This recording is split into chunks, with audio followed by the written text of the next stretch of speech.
Muy bien, ahora sí vamos al último tema. Y con esto concluimos nuestra clase. EPI y dolor abdominal bajo. ¿Ya? Miren chicos, cuando hablemos de EPI y dolor abdominal bajo, esto es bien sencillo. Son dos cosas totalmente distintas. Siempre les digo lo mismo. La EPI, la EPI es una entidad nosológica bien diferenciada. El síndrome doloroso abdominal bajo, como su nombre lo dice, es un manejo sindrómico. Sindrómico, ¿ya? Entonces, para tú decirme que una paciente tiene EPI, tienes que demostrar la infección del tracto genital superior. ¿Qué es el tracto genital superior? Endometritis, salpingitis, oforitis, pelviperitonitis. O sea, del cervix para arriba, ¿ya? Hay bacterias hasta el cervix. Hasta ahí hay bacterias. Del endocervix para arriba ya es estéril. Es víscera estéril. Entonces cualquier infección hasta el cervix no es EPI. Eso se llama cervicitis. Pero si ha superado el tapón mucoso del cervix, o si hay endometritis, salpingitis o oforitis del ovario o pelviperitonitis, eso ya se llama EPI. O sea, la suma de todo se llama EPI. Toda la suma. ¿Está bien? La suma de todo. Por eso la EPI tiene 4 grados. ¿Ya? Entonces, de una vez vamos a ver. El estadio 1 es cuando solo has llegado a salpingitis. El estadio 2 es porque la salpingitis se le ha añadido una pelviperitonitis.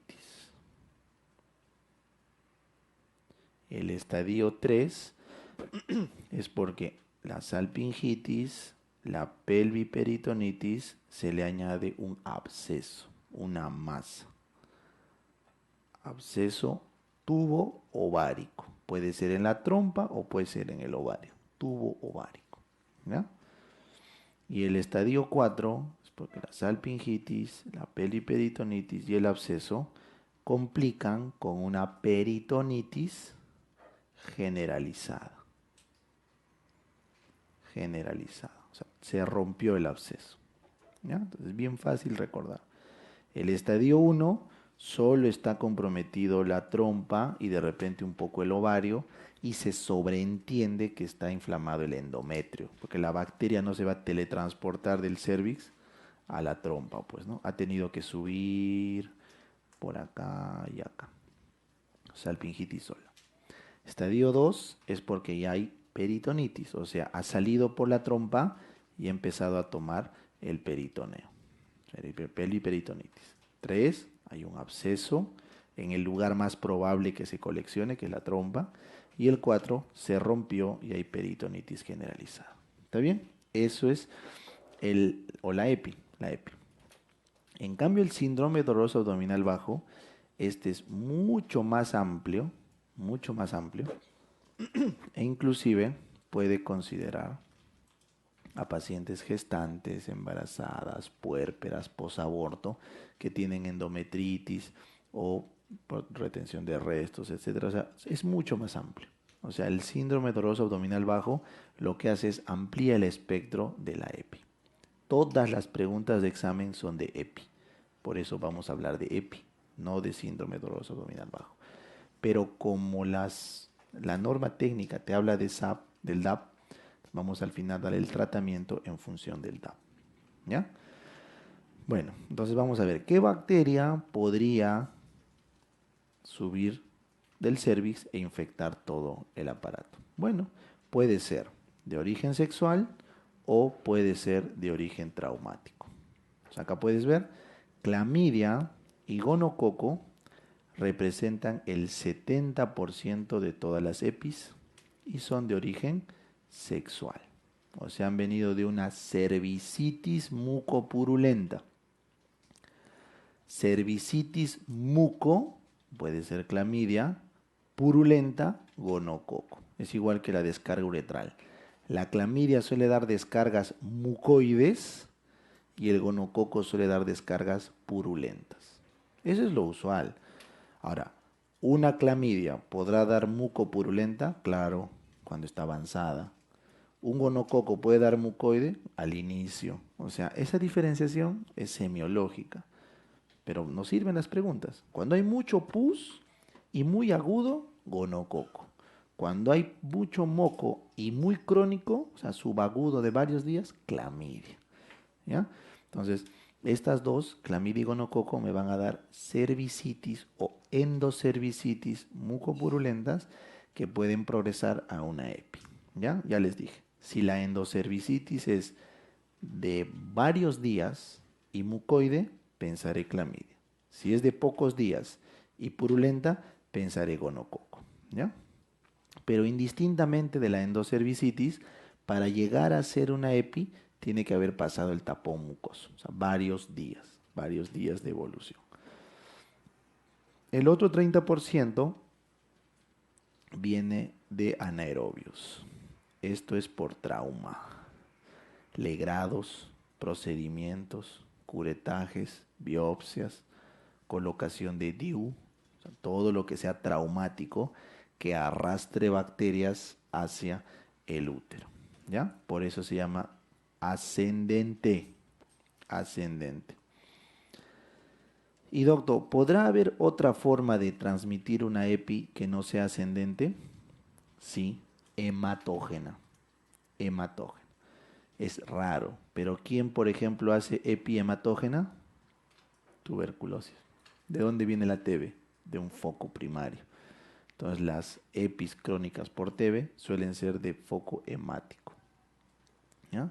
Eso es raro, así que no vamos a hablar de lo raro. Entonces, si la causa más frecuente es ascendente, por sexual o por trauma, entonces, ¿cuáles son los factores de riesgo? Historia sexual reciente. Lo otro que es reciente, hasta 90 días puede ser. Un contacto sexual de riesgo de hasta 3 meses. Tanto tiempo, Doc, 3 meses, y por culpa de la clamidia. ¿Se acuerdan que habíamos quedado que la clamidia tenía un contacto de hasta 60 días? Pero como estamos hablando de EPI, eso quiere decir que aparte del contacto ha tenido que incubar para hacer la EPI. Entonces, por un mínimo, una clamidia después de infectar y hacer toda la cervicitis puede demorar de 2 a 4 semanas para hacer la EPI. Entonces, el tiempo de contacto más el tiempo de incubación, al final vas a leer que los criterios de Hager te dan hasta 3 meses atrás de contacto sexual de riesgo. ¿Ya? Las preguntas de examen son contactos sexuales recientes, pero igual ténganlo en cuenta. ¿Qué mujeres tienen más riesgo de hacer EPI? Las jóvenes, porque tienen mayor probabilidad de contactos sexuales de riesgo. Esa es la única razón, ¿ya? Su actividad sexual, la educación sexual, también es otro componente, es diferente. Entonces, puede que de repente después de 25 años siga teniendo varios contactos, pero ya sabe usar el preservativo, ya sabe la pareja y todo el rollo. Entonces se ha estudiado en todo el mundo, se sabe que este grupo etario es el más riesgoso. ¿Ya? Es más, hay tratamientos de dar a las pacientes doxy, por ejemplo, así, a toditas, a todas las pacientes. Ponte en Suiza hace muchos años, revisen en Francia, empezaron a dar tratamiento para clamidia a todas, absolutamente todas las chicas jóvenes. No importa que tengan o no clínica. Y la tasa de EPI cayó en los siguientes años. Cayó casi a cero. Entonces, ¿qué han demostrado con eso? Que hay chicas con clamidia infectada que ni cuenta se dan y que después van a hacer su EPI. ¿No? Muy bien. ¿Por qué creen que hacen eso? Porque la EPI, ¿a dónde te lleva después? A dolor pélvico crónico y a infertilidad. Y eso obviamente es un problema de salud pública en Europa, es un problema costoso para el sistema de salud. Entonces dijeron, ¿cuál es la principal causa de infertilidad? EPI. Barramos con las EPI. Toxi para todas, ¿no es cierto? Y se arregla. Como fiebre reumática, ¿no es cierto? Penicilina para todos los chiquitos, igualito. ¿Ya? Muy bien. Otro factor de riesgo es una EPI previa, porque cuando ya hubo EPI, el endometrio se lesionó y tiene más riesgo de reinfección. La clamidia es intracelular, no muere así nomás, entonces puede reactivarse. ¿Está claro? EPI previa te expone a más riesgo de EPI. Legrado uterino, DIU, ya está explicado por qué. Y dijimos que los ACO son protectores, ¿no es cierto? ¿Por qué eran protectores? Porque espesaban el moco. Entonces el ACO protege. Otra hipótesis es, si yo trato a todas las chicas con ACO, obviamente con los años el moco ya no va a dejar pasar, por eso a medida que avanza la edad baja la incidencia de EPI. Nuevamente, ¿por qué? Por el correcto uso de los métodos anticonceptivos. ¿Ya está? Entonces, si es que lo que tenemos es una EPI, vamos a la clínica, lo que tiene que tener la paciente en una EPI básicamente es dolor. Así que el único signo, como puedes ver acá, es el dolor. Para el diagnóstico, el dolor. ¿Qué más puede haber? Clínica de cervicitis. Un cervix inflamado, un cervix con secreción, nada más. Y luego los signos de una potencial sepsis, pues, ¿no es cierto? Entonces, dolor, cervicitis y sepsis serían los signos que me podrían orientar a esta enfermedad. Lo cual es muy general, si te das cuenta. Es muy general. Entonces, Hager se encargó de estudiar eso y nos dejó sus criterios, pues, ¿no? Los criterios de Hager, mayores y menores para hacer diagnóstico. ¿No? Porque esto es muy general, doctor, dolor, cervicitis y luego sepsis de foco abdominal es muy amplio. Entonces Hager dice, primero vamos a arrancar, el primero, vean acá, les pongo 1, correcto, que corresponde acá al estadio 1, que es una salpingitis. Entonces, cuando estamos en salpingitis, acá debe haber un dolor abdominal bajo, difuso, pesado, subagudo. ¿Ya? Dolor abdominal bajo en la línea media, por favor, o bilateral. Ese es dato. ¿Eh? Para que tú digas que es una EPI, tiene que ser un dolor abdominal bajo, o sea, en hipogastrio, línea media, o bilateral, ambas fosas. No puede ser una sola, ambas. Tiene que ser difuso, o sea, el paciente no te puede señalar con un dedo, me duele acá, porque eso ya sería localizado. Puede ser cálculo, puede ser peritonitis, no. Tiene que ser, doctor, me duele acá, ¿no es cierto? Acá. Se agarra todo, ¿no es cierto? Esa es la forma que te das cuenta, ese es dolor de víscera. Se agarra todo. Entonces, difuso tiene que ser el tipo pesadez, porque es una víscera, pero que no es cólico, no arde, no punza, no desgarra, pesadez. Ustedes saben que en abdomen es vital el tipo de dolor, pues, ¿no es cierto? Entonces, yo tengo un dolor, doctor, es un dolor intenso, como que me estarían atravesando, es un dolor punzada fuerte, y le haces McBurn y Bloomberg, nada negativo, pero es un dolor intenso en el fondo que atraviesa trombosis pues, de la mesentérica, ¿no es cierto? Solo con ese dato. Tienes una trombosis diagnosticada solo con el tipo de dolor y ausencia de signos externos, algo así. Entonces, igualito es acá. Difuso, pesado y que tiene que ser subagudo, o sea, por lo menos tiene que tener un tiempo de incubación de algunos días. No digo exacto, pues, porque si es gonococo, bastarán con 5 o 6 días para hacer EPI. Si es clamidia, tendrá que pasar hasta un mes para hacer EPI. Entonces, cuando digo subagudo, es que no puede ser un dolor de ayer para hoy. No. O sea, tú me traes un dolor abdominal bajo de ayer para hoy, ectópico roto, torsión de ovario. O sea, esto es un dolor que tiene que tener ya varios días. ¿De qué depende cuántos días? Del germen. Si es gonococo, puede ser en menos de una semana, pero igual son varios días. Si es clamidia, hasta un mes puede llegar. Bueno, entonces si ustedes identifican una pregunta con esto, tienen el primer criterio de Hager, ¿correcto? Dolor abdominal. Primer criterio de Hager es dolor abdominal bajo. ¿Ya?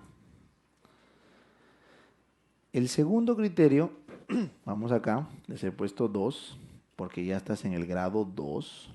El dolor está acá en el cervix. Entonces, ¿qué es lo que ocurre? Cuando ya hay pelviperitonitis, ¿qué significa que ha habido peritonitis? que la infección ya salió por la trompa, ya está agarrando peritoneo y el peritoneo parietal tiene ya localización, ¿no es cierto? Entonces, si el ginecólogo entra, el cervix por definición no debe doler, ¿no es cierto? Porque es inervación vegetativa, autonómica. El cervix duele a la dilatación, ¿no? Porque es una víscera, ¿no? Entonces, el ginecólogo entra y mueve el cervix, por eso se llama dolor a la movilización cervical. Yo muevo el cervix y ¿qué estoy moviendo? Todos los ligamentos, todo el útero. Y al mover todas las vísceras, toco el peritoneo. Y si salta el dolor, es porque está viendo una localización. Entonces es como hacer su McBurney, su Murphy, no sé, pues el ginecólogo. Pues mueve el cervix, mueve la víscera y hace que toque el peritoneo y salta el dolor. Entonces el dolor a la movilización cervical, me dice, dolor a la movilización cervical, me dice que probablemente ya estamos en un estadio 2 con peritonitis, ¿ya? O la otra opción es que tenga rebote, rebote positivo. En el hemiabdomen inferior, pues. Estás apretando y salta. Ah, ya. Hay rebote, eso quiere decir que hay peritoneo parietal tomado. Eso quiere decir que ya hay peritonitis. Y el tercero es que el dolor que era difuso y pesado se vuelva intenso y localizado. Si me dice doctor, no, y ahora me duele mucho acá. Antes era en todo, pero ahora está localizado. Entonces, eso, que sea un dolor intenso y más localizado, ya lo vuelve estadio 2. 2. ¿Ya está? Fácil, ¿no es cierto? Fácil. El estadio 3, ese es más fácil todavía de diagnosticar, es cuando hay dolor puntual marcado en el anexo. Cuando te duele solo el anexo, entonces quiere decir que el anexo ya está con una colección. Por eso, dolor anexial localizado suele ir de la mano con una masa. Por eso el dolor anexial lo pongo acá, el tercer dolor, cuando ya hay una masa palpable. Por eso para hablar de estadio 3 tienen que ponerles masa. Esa es pregunta de examen repetida. Ha venido este año, no sé por qué. Lo que más les preguntan de EPI es el estadio 3. 3. Masa palpable, absceso tubovárico, dolor anexial localizado con masa palpable. Masa, masa chicos, masa. Y por eso les digo, va con el tercer criterio de Hager. Finalmente, el último criterio de Hager es, esto tuvo que haber venido de algo, contacto sexual reciente, y con eso configuras los 4 signos mayores de Hager. ¿Ya? Entonces acá me quedo sin espacio, tú lo completas, contacto sexual reciente. Esos son los 4 criterios clínicos mayores. Hay otro mayor, les dije, que era una ecografía negativa. Una eco negativa es el quinto criterio de Hager mayor. Quinto criterio mayor. ¿Ya? Muy bien. Finalmente, voy a apuntar acá los criterios menores de Hager son fiebre, BCG elevado, leucocitosis y un exudado del cervix positivo para gonococo. ¿Ya? Criterios menores, fiebre, BCG elevado, leucocitosis y un exudado positivo del cervix para gonococo. ¿No? Es lo que lo ha descrito, es como ha descrito Hager sus criterios menores, exudado. Pero si no lo ves como exudado, también puede ser como una endocervicitis mucopurulenta. Una endocervicitis mucopurulenta probada, eso puede ser un criterio menor. ¿Ya? Entonces, ¿qué dijo Hager? ¿Cuántos mayores tiene que ser para diagnóstico? 2. Ya está. ¿Y cuántos menores? 2 menores más un mayor. ¿Ya? 2 menores más un mayor es criterio con menores, o 2 mayores es criterio con mayores. ¿Correcto? Eso es el diagnóstico clínico de EPI. Y como siempre, si les preguntan el gold standard, ¿cuál es cualquier infección? Cultivo, cultivo. Pero la única forma de cultivar es entrando por el cervix o entrando por el abdomen. por el abdomen. Pero si tú entras por el cervix vas a contaminar toda la muestra. Entonces la única forma es entrar por arriba. O sea, laparoscopía diagnóstica para hacer cultivo. Y nadie en su sano juicio va a hacer una láparo solo para cultivo de EPI. Entonces, ¿cuándo entra láparo recién la EPI? En estadio 3, pues, ¿no? Recién acá se opera. Ahorita vamos a hablar de eso. Bueno, entonces con eso lo que he tratado es de explicar una enfermedad que por más fácil que parezca, es recontra tranca. Porque es difusa, o sea, no es concreta. Es difícil. Tú lo lees en cualquier libro, la EPI ni siquiera saben qué es. ¿Ya? Hasta quieren ponerle otro nombre, enfermedad infecciosa del tracto genital superior. Ese nombre quieren poner, porque es lo más lógico. Porque enfermedad pélvica inflamatoria es demasiado vago. ¿Ya? Muy bien. Entonces, esta paciente debe ser tratada etiológicamente. Pero doctor, ¿cómo voy a tratar etiológicamente si no estoy haciendo el cultivo? Entonces, la CDC Up to Date dicen, trátale para los gérmenes más probables. Entonces, manejo de la EPI, ¿con qué muere la clamidia? Doxy. ¿Con qué muere el gonococo? Ceftriaxona. Por eso, Up to Date dice, el manejo de la EPI médico debe ser para clamidia, doxy y para gonococo, ceftriaxona. Esos dos debo darle. ¿Está bien? Porque no hay forma de cultivar. No te vas a ir a cultivar con láparo. Entonces, le das los dos. Doxiciclina 100 miligramos cada 12 por 14 días, el doble de tiempo que la uretra, la descarga uretral. ¿Por qué el doble de tiempo, doc? Porque me metí en víscera estéril.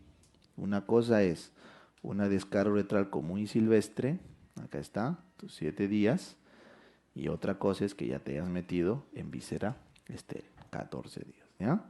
Y el segundo medicamento es ceftriaxona intramuscular 250 miligramos, porque tengo que matar al gonococo. Eso es lo que dice Up to Date. Muy bien. Doctor, y con esto he cubierto clamidia y gonococo. ¿Y por qué no anaerobio? Es que tú no vas a tratar anaerobio si es que no tienes antecedente de haber tenido un trauma o algo que jale anaerobios.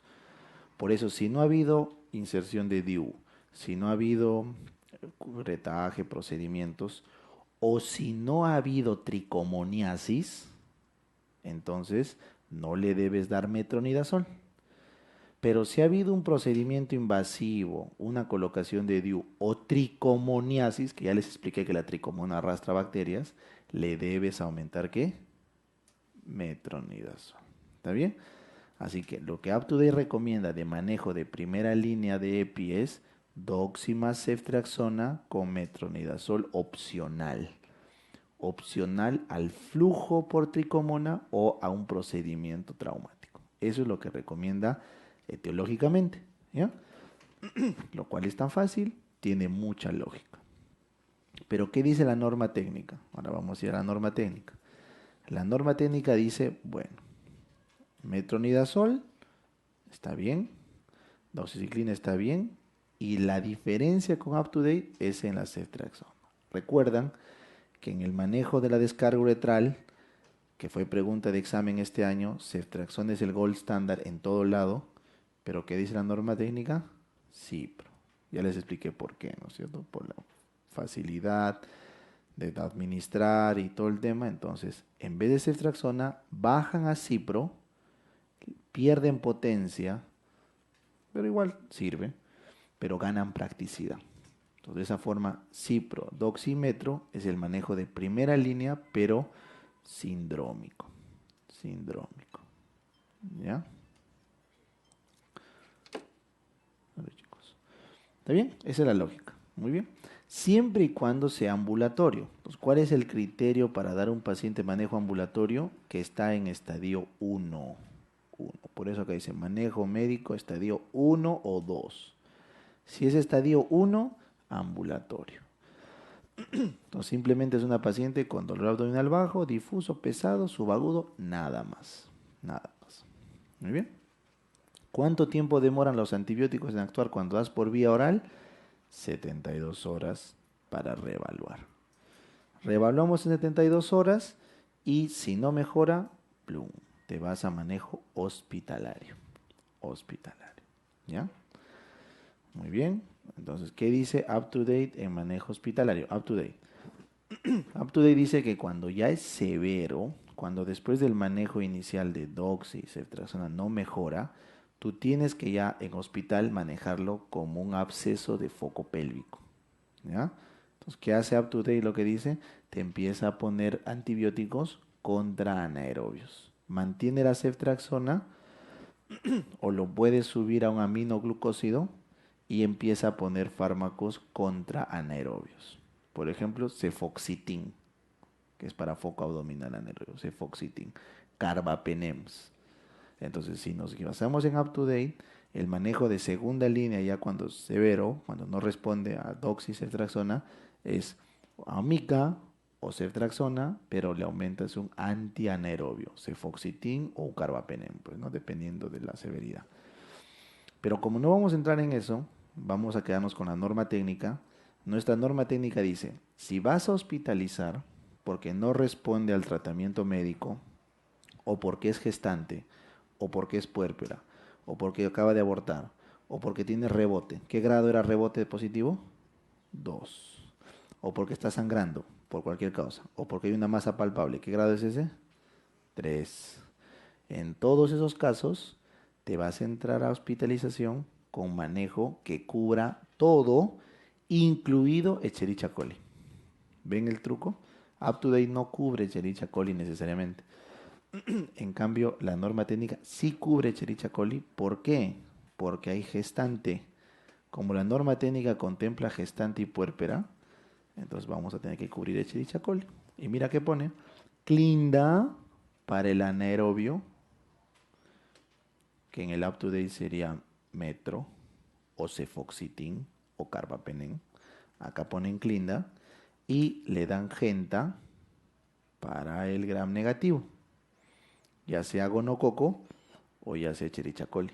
Entonces, clinda para el anaerobio, genta para el gram negativo, en carga obviamente y luego a horario, es el manejo inicial de la norma técnica. Y en 48 horas, porque es parenteral, evaluamos. ¿Ven? Entonces, mientras UpToDate en grados severos te empezaba a tratar contra anaerobios, ¿correcto? En el caso de la norma técnica, también tratas contra anaerobios, clinda, pero le aumentas manejo contra Escherichia coli. ¿Por qué? Porque estás contando gestantes y puérperas. ¿Ya?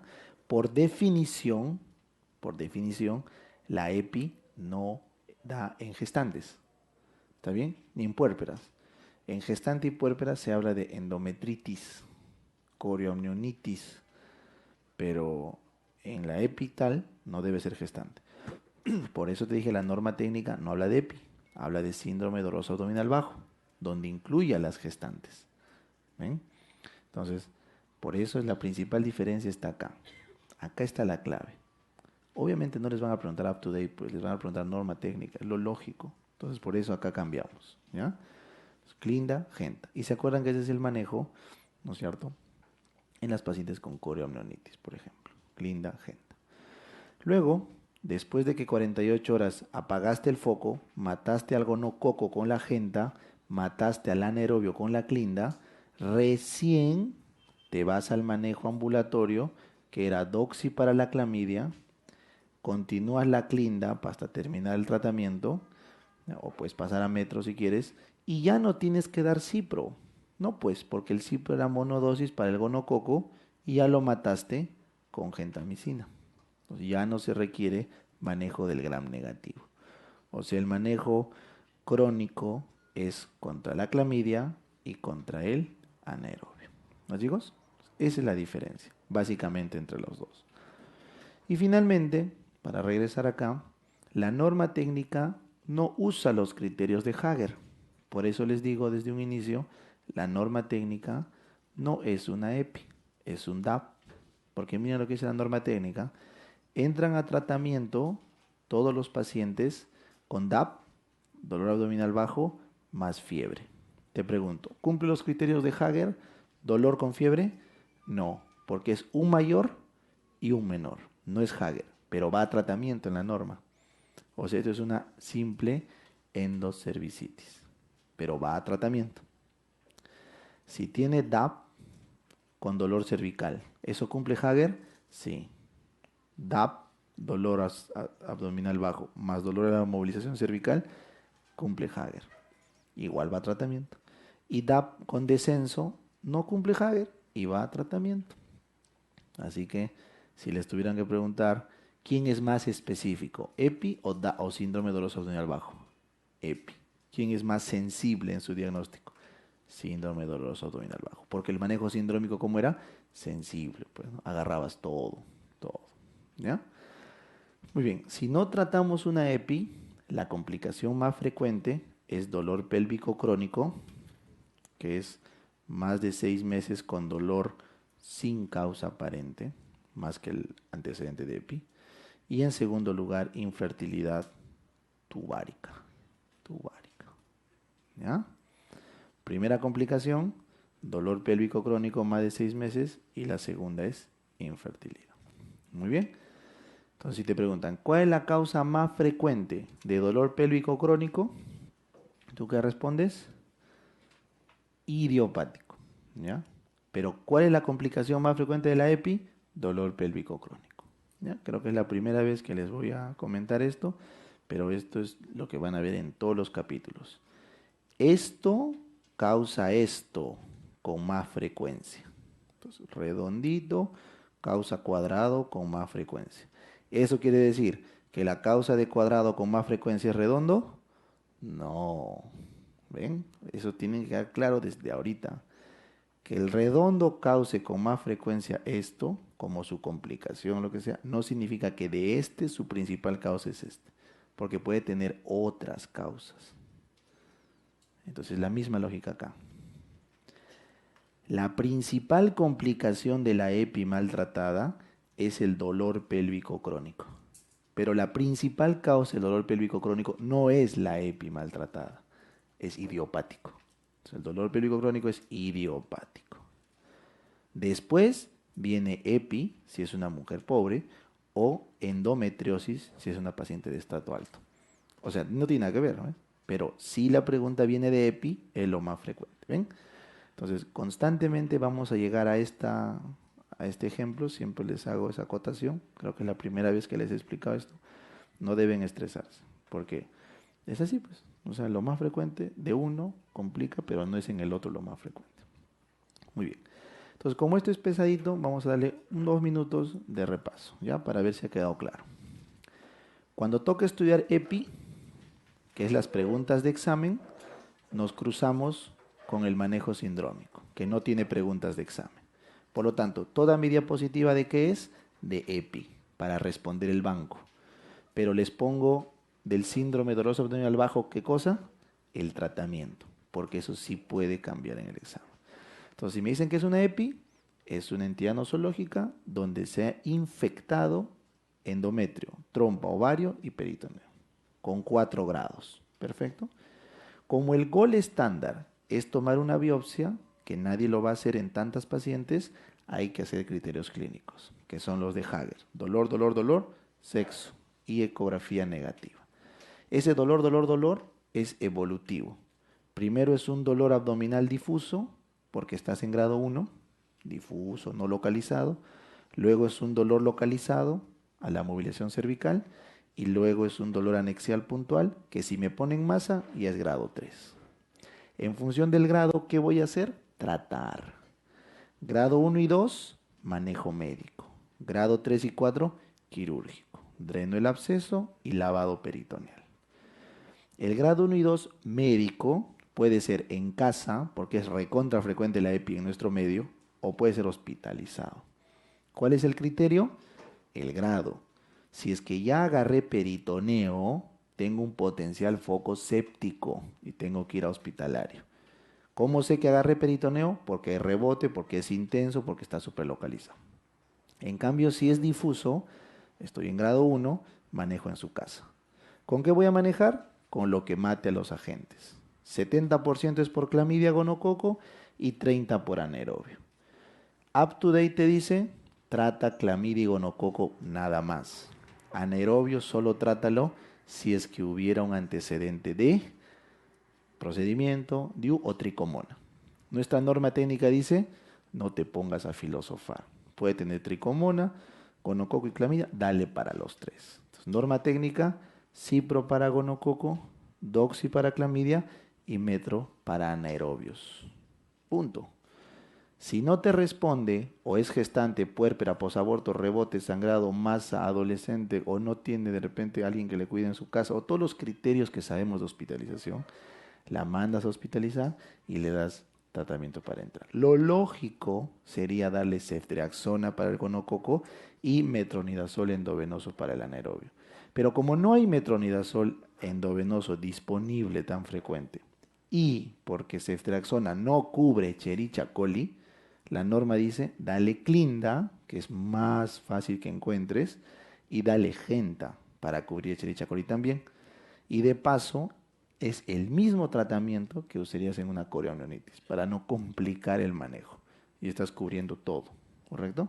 Entonces, esto es lo que la norma recomienda y después de 48 horas recién te pones a tratar la clamidia con doxi. ¿Ya, chicos? Entonces, esa es la mejor forma de estudiar EPI. Con eso terminamos la clase y mañana hacemos full onco, ¿ya? Full oncología.